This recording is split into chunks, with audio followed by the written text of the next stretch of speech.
kita tahu dalam bab fikih perkhilafan ulama itu rahmat. Ya saya ulang lagi, perkhilafan ulama itu rahmat. Contohnya ya ini, saya ulang lagi ya. Nomor 11 itu. Wasani asyar iku assalamu. Ya terus di sini disebut wa aqalluhu iku assalamu alaikum, pakai al, assalamu alaikum. Wal asohu te kaul sing asoh iku jawazu salamun alaikum, olahe nglafatno mu salamun alaikum. Terus kultu dawe Imam Nawawi al asoh al mansus la yujzihu wallahu a'lam. Jadi menurut Imam Rafi'i boleh salamun alaikum, tidak pakai apa? Al. Itu juga diklaim sebagai al asoh. Tapi menurut Imam Nawawi yang al-asoh harus assalamu alaikum, tidak boleh salamun alaikum. Terus wallahu a'lam wa annahu la tajibun niyatul khuruji. Jadi ketika Anda salam tidak harus niat keluar dari apa? Salat. Dengan kamu salam berarti otomatis keluar dari apa? Salat.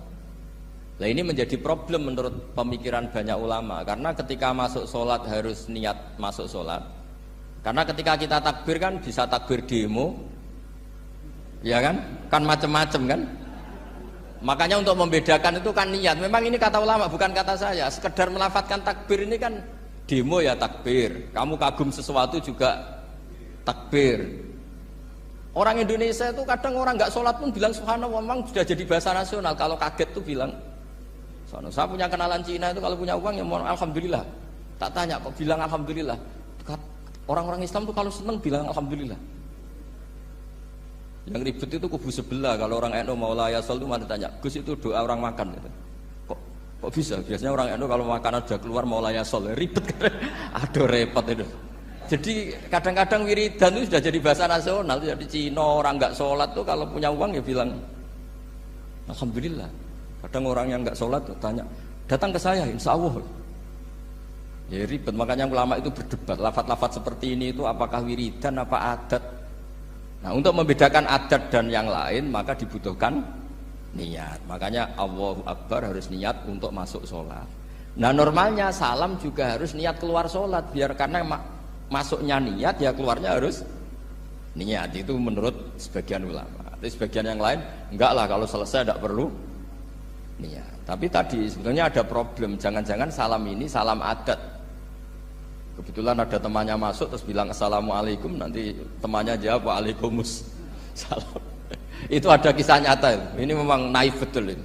Ada orang alim sholat. Nah, ketika ada yang mau lewat itu kan dihadangi begini ya.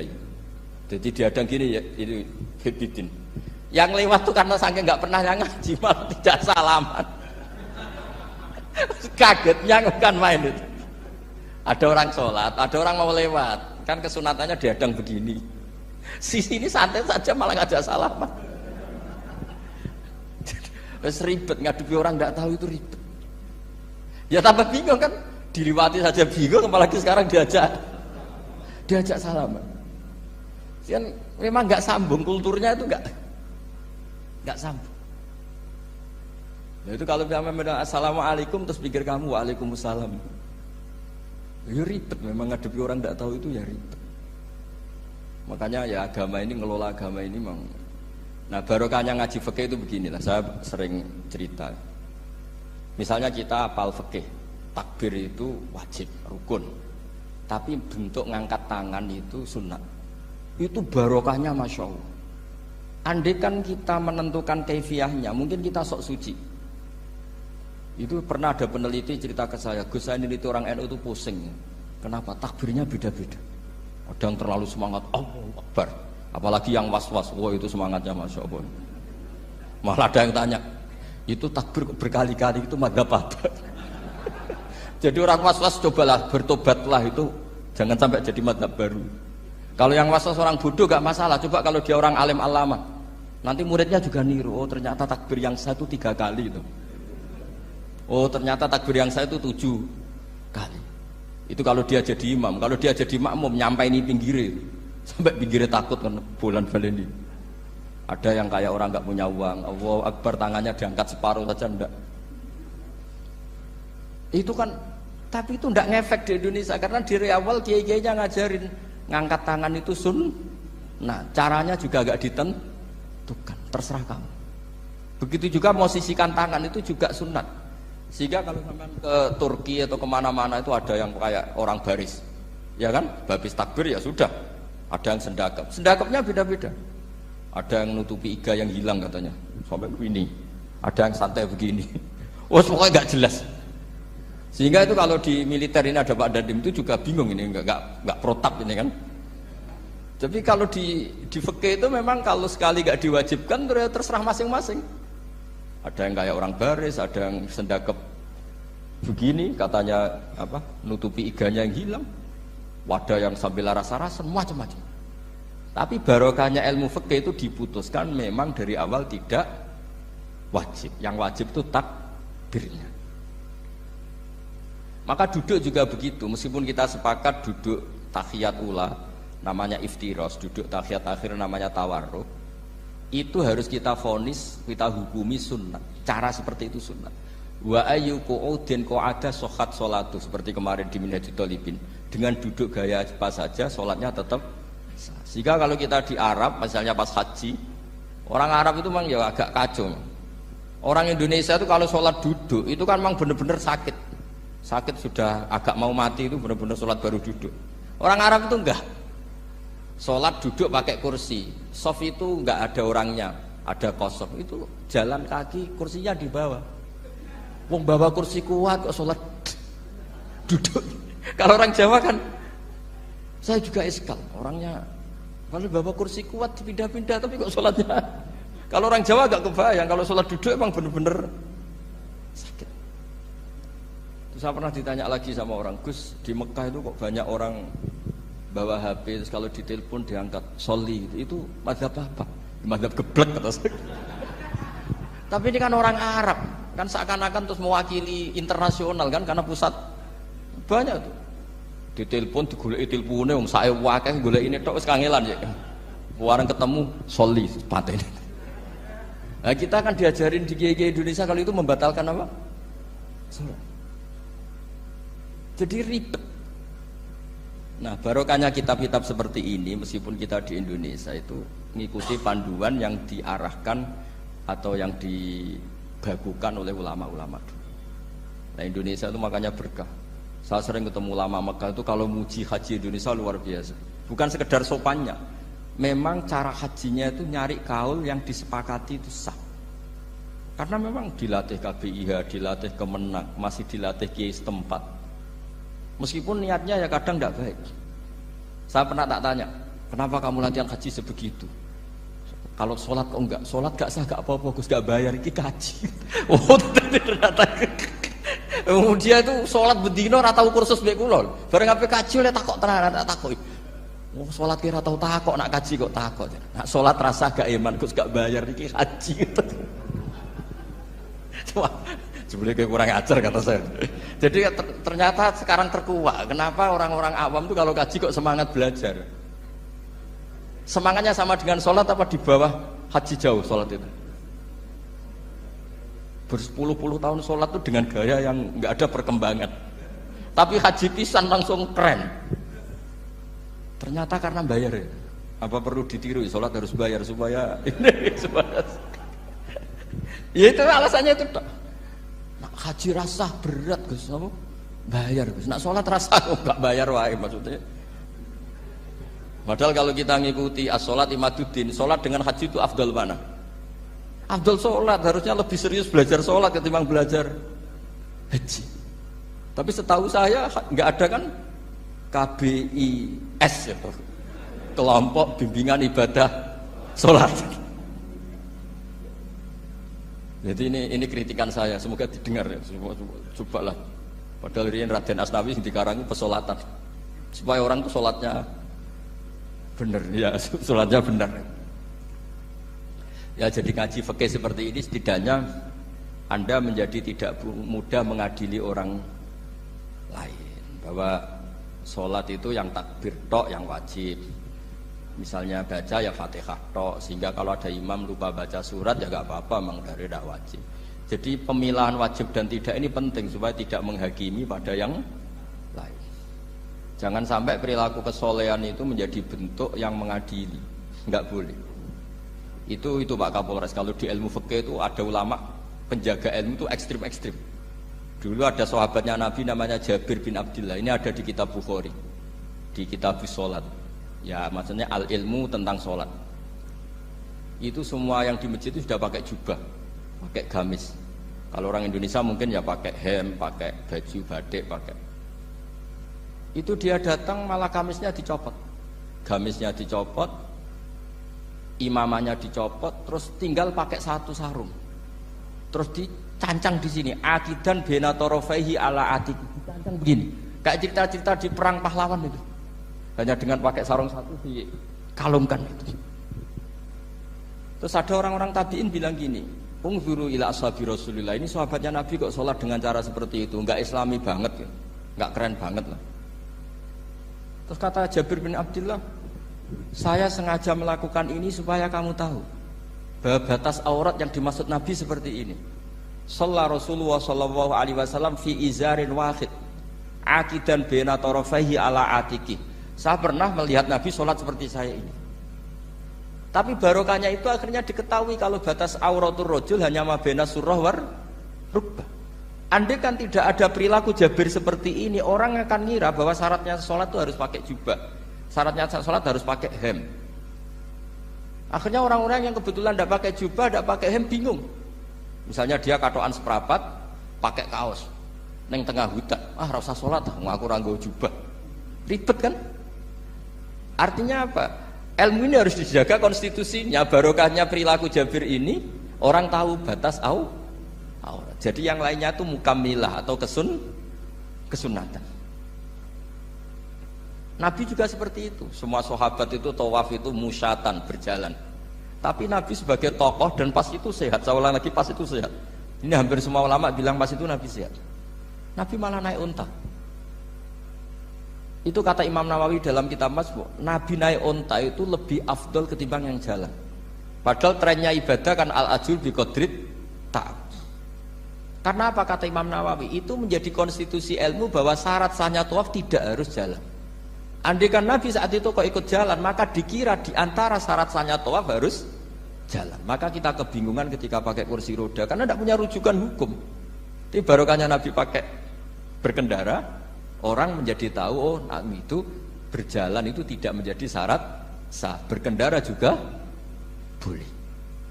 Ya ada juga sahabat yang sengaja omong-omongan, maksudnya tawaf kan kudune meneng wiridan, tapi ada aja omongan untuk menunjukkan kalau ngomong itu tidak membatalkan tawaf. Sampai seperti itu ulama menjaga konstitusi ilmu. Makanya nyuwun sewu kayak kita ini yang anaknya tokoh, apalagi ini di sini ada Gus Albab, termasuk ada saya, yang anak-anaknya tokoh itu memang sudah harus mulai biasa lah. Karena dulu kalau soleh kebanget itu yang ngel-ngel orang. Abu Bakar, saya tak cerita Abu Bakar itu soleh banget. Saking solehnya itu ini gak akan ada yang niru, saya yakin. Beliau itu hari pertama diangkat khalifah, hari berikutnya masih dagang di pasar. Singkat cerita ditegur supaya tidak usah dagang, dicukupi negara. Beliau setuju, dapat gaji. Setelah mau meninggal, semua gajinya itu disuruh ganti uang pribadi karena beliau merasa tidak nyaman. Wong mengkhidmati negara kok minta uang, ganti soal uang pribadi, diganti. Nah itu ya tentu tidak wajib, pejabat juga agak minat niru. Nah tapi lucunya apa? Sayyidina Umar ketika Abu Bakar sudah meninggal itu kritiknya lucu. Kamu itu solehnya berlebihan. At taman badat, sing repot sing genti. Nak soleh kok aja nemen-nemen. Mesti nak soleh ya dikira-kira lah, aja nemen-nemen. Sakake sing ngenteni repot. Makanya saya sering jagungan sama putra-putrane Mbah Mun itu, nak keluarnya gitu. Abai wis alim, ganteng. Pengaruhnya gede, diterima semua pihak, repot sing gede. Mulane kula nu husnudzon ana kiai kok pas-pasan pun mesti wis iku dianggap strategi lah dengan cara seperti itu. Loh iya loh, kalau misalnya kita hanya Kapolres itu anak kita kan bisa Kapolda. Tapi kalau kita sudah Kapolri itu anaknya juga jadi Kapolda, belum kayak bapaknya kan. Jadi Kapolres belum kayak. Jadi kalau bapaknya hanya Kapolres kan anaknya masih gampang lah, nanti Kapolda sudah ngelangkai kan. Jadi kadang-kadang itu artinya ulama dulu itu hebat cara Makanya kamu jangan kaya-kaya banget, jangan sukses-sukses banget. Kasihan anak kamu nanti ini. Kasihan itu. Makanya saya sebenarnya jadi kiai itu yang ingin bener-bener banget, tapi sakit santriku lah kira-kira. Ini bukan justifikasi, tapi ini cerita saja cerita. Jadi di antara makalahnya Sayyidina Umar yang terkenal itu komentar Abu Bakar tuh at-abta man ba'dak. At-abta ngel-ngel no sira man ing wong ba'daka sauste sira. Kowe iku terlalu bener sing repot aku iku penggantimu. Enggak aku maksa soleh tetep ora koyo Abu Bakar. Maksa soleh nek koyo ora soleh ku kira-kira lah aja nemen-nemen gitu. Jadi penggantinya itu. Ini cerita ya, jadi saya mohon. Nah, barokahnya itu juga kesolehan yang massal itu diakui oleh ulama. Termasuk begini misalnya nyuwun sewu, Nabi itu menyebut kesolehan itu ya termasuk wa fi buti ahadikum sedekah. Kowe ngeloni bojomu ya sedekah. Ayati ahaduna syahwatahu wa walahu ajrun. Masa urusan gitu dapat pahala ya Rasulullah? Jawabnya Nabi enteng. Ali salawadu'aha fi haramin akana alaihi wisrun. Kalau dia begitu selain istrinya kan dosa. Ya berarti kalau sama istrinya ibadah, tidur ya ibadah, kumpul istri ibadah, bercengkrama sama keluarga ibadah. Akhirnya ulama bikin satu hukum yang luar biasa. Di antara hukum yang di kitab usul fikih itu begini. Mubah itu udah ada. Itsmamin mubahin illa wa yatahaqqaqu bihi tarku haramim ma. Fa'il zamu minas sukun tarkul qatli wa minas sukut tarkul qadzaf wal ghibah. Sehingga kita ulama misalnya melihat orang kampung sekatokan seprapat ning omah ngomel mbek bojone, mbok ngomel mbek anake, ini luar biasa karena ndak di diskotik, ndak di tempat-tempat yang seperti itu. Ana wong ning omah nglamun rokokan wis delok tikus liwat misalnya. Lumayan ra delok gambar porno. Itu ada ulama yang berpikir itu karena tidak ada sesuatu yang mubah kamu lakukan kecuali saat itu Anda meninggalkan keharaman. Makanya kata ulama mubah itu tidak ada. Karena saat melakukan mubah artinya Anda tarkul haram. Wa tarkul haram wajib. Berarti fal mubah wajib. Sehingga ulama misalnya sampean turu mulai barisan nanti subuh. Hadza taraka zina wa taraka sariqah wa taraka kadza wa kadza. Semoga malaikat pakai usul fikih itu. Kalau malaikat pakai usul fikih itu kamu tidur habis isya sampai subuh hadza tarokal ma'asi kasirah. Lah yang ribet kalau malaikatnya bagian khusuk. Hadza tarokat tahajud wa tarokal witra wa tarokal itu ribet itu. Nah kita semoga malaikatnya yang percaya pendapat tadi.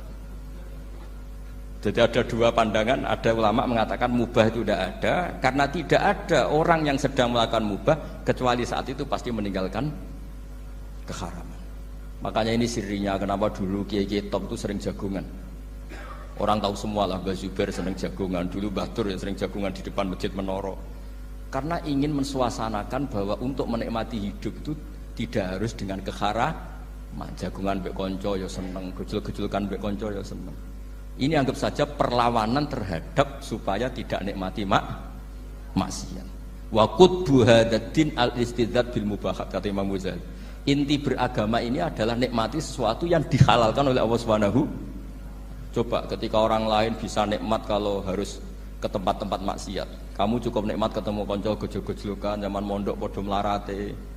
Terus diterusno saiki yo jek mlarat atau cocokan mlarat. Itu kan keren loh. Keren. Sisi tok diusir mertuane, sisi tok diusir IP ini terus cocokan. Ndak kowe piye Kang gak apa-apa sabar kabeh kodok-kodar wae yo Kang. Wah itu ibadah yang luar biasa. Mergo ridho sama kodok. Kodar dia tidak perlu cari nyuwun sewu hiburan yang maksiat. Nah, saya berharap ulama-ulama Indonesia itu mengikuti jejak ulama dulu. Ulama dulu itu kalau ibadah itu ya seperti itu. Jadi jangan hanya melihat ini semalaman kok tidur, tidak witir, tidak tahajud. Oke, dia memang nggak afdol, nggak sempurna lah, macam kiai pas-pasan naik kan. Tapi ya jangan lihat tarokal witro wa tarokat tahajud, tapi kamu juga harus lihat tarokal dahab ila nikla wa tarokat dahab ila mahalil mak. Siapa yo sekali-kali muji orang susahnya apa sih? Suudzon itu dikurangi lah, sekali-kali muji orang lah. Jadi kalau ada orang tidur hada tarokal maasi, alhamdulillah. Meskipun ya rada damu sih tarokal maasi wa tarokat toat, ya sudahlah gak apa-apa lah. Tapi lah di sini terus kualitas. Nah, dengan cara itu Anda bisa membaca Quran secara fasih. Wa min ayatihi manamukum billaili wan nahar. Lu kenapa sekedar tidur kok dianggap wa min ayati? Di mana-mana ayat itu kan hal-hal yang luar. Ini tentang tidur saja kok dianggap ayat. Itu bisa dimaknai keren kalau Anda pakai kaidah usul fikih, yaitu dengan tidur berarti Anda meninggalkan sekian maksiat. Sehingga disebut wa min ayatihi manamukum bil laili wan nahar. Nah, saya berharap konstitusi seperti ini jalan terus. Ya saya baca ya sampai salam selesai. Wa akmaluhu assalamu alaikum warahmatullah marroten yaminan wasimalan multafitan fil ula hatta yura khadduhul aiman. Tapi itu hanya akmal loh ya. Jadi ukuran paling sempurna kalau salam itu melengak ke kanan sampai dengan pengandaian ini bisa dilihat dari belakang. Tapi tetap saja itu ukuran apa? Akmal, tidak menjadi syarat sah. Jadi ya sampai melengak gini sampai kira-kira terlihat dari apa? Belakang. Tapi ukuran itu tetap akmal hatta yura khadduhul aiman. Wa fisaniyah saat terusnya alisar terus nawian assalam alaman an yamini wa yasari minal malaikati. Dia meniatkan salam itu kepada orang-orang di sisi kanannya mulai malaikat dan manusia dan jin. Wayan wil imamu assalama alal muqtadin wahum arrodda alaih wahum yanwauna napa arrodda alaih. Jadi wahum yanwuna arrodda alaih. Jadi imam niat salam untuk makmum, makmum niat membalas salamnya apa? Imam. Tapi itu saya ulang lagi hanya akmal. Terus asal isya asar tartibul akan kama dzakarna. Jadi pentingnya, jadi jangan kira terus ngaji kalau wasunanuhu wa akmaluhu tidak penting, itu penting sekali. Barokahnya status akmal dan sunnah ini kita tidak mudah menvonis orang lain karena kita tahu ibadah itu hanya berstatus sunnah. Coba kalau nggak ada ketentuan itu, kita akan mudah menyalahkan orang. Salam kok orang melengak blas itu sholatnya sah atau orang. Padahal dari awal melengak itu statusnya hanya sunnah. Kemudian untuk penutup supaya ini clear ya, saya pernah baca di Syarah Bukhari yaitu Fathul Bari. Nabi itu kalau setelah salam itu mukbilan biwajihi alal hadirin. Jadi Nabi langsung menghadap ke timur. Andikan Indonesia menghadap langsung ke timur. Tapi uniknya para syurahul Bukhari itu menganggap itu tidak satu sunnah yang tidak jadi satu sunnah yang permanen. Tapi kata para syurahul hadis, siapapun boleh melakukan gerakan yang bisa memaklumatkan kalau sholat itu selesai. Saya ulang lagi ya, jadi Nabi menghadap ke timur kalau di konteks Indonesia itu sebagai bentuk maklumat, ini loh sholat saya sudah. Karena takutnya apa? Orang yang dari jarak 2 kilo 3 kilo ingin makmum sama Nabi. Andai kan Nabi tidak menghadap ke timur, tetap posisi seperti sholat menghadap ke kiblat, maka orang dari luar mengira Nabi fi sholatin. Ya, Nabi masih dalam. Bahayanya apa? Kalau orang ini langsung takbir usolli fardhu zuhri misalnya makmuman, ternyata Nabi sudah sholat. Berarti sholatnya enggak sah. Kenapa? Irtibatus sholat atau robtus sholat biman huwa laisa fi sholatin. Dia menggantungkan sholat dengan orang yang sudah tidak. Dan itu bahaya sekali. Masa kamu sholat makmum sama orang yang sudah tidak? Nah semenjak itu terus ada aturannya ulama, siapapun yang jadi imam harus memaklumatkan diri dengan cara apa saja supaya menunjukkan kalau sholat itu selesai. Makanya adat kiai-kiai kita tetap menghadap kiblat tapi namun astagfirullahaladzim, itu sebetulnya memaklumatkan. Yo nak niat banter nyentak pangeran masuk istighfar biantre gak sopan blas astagfirullahaladzim. Itu sebetulnya itu memang maklumatkan iki lho jong salatku wis bar. Nak kowe ape makmum masbuk sing ijek salat atau cuma makmum aku gitu. Terus ada yang separuh-separuh ya tidak madhep wetan, madhep kulon, madhep ngalor. Itu ya sedengan gitu maksudnya sedengan. Karena memang kata Syurahul Bukhari butuhnya itu apa? Imam punya gerakan yang menunjukkan kalau sholatnya itu selesai supaya enggak dikira fi sholatin kemudian ada yang ya clear ini ya. Jadi tidak perlu diperdebatkan kenapa sih ada yang menghadap timur, ada yang menghadap ke utara, ada yang tetap menghadap ke kib. Itu nggak perlu diperdebatkan, itu semuanya ada ilmunya, yaitu filosofinya apa? Ada gerakan yang menunjukkan kalau dia sholatnya selesai supaya tidak ada yang ikut. Sekali ada yang ikut berarti nanti apa? Robtus sholati biman laisa fi sholatin, yaitu menggantungkan sholat dia dengan orang yang hakikatnya sudah ada sholat. Ya nyuwun ngapunten sanget. Assalamualaikum warahmatullahi wabarakatuh.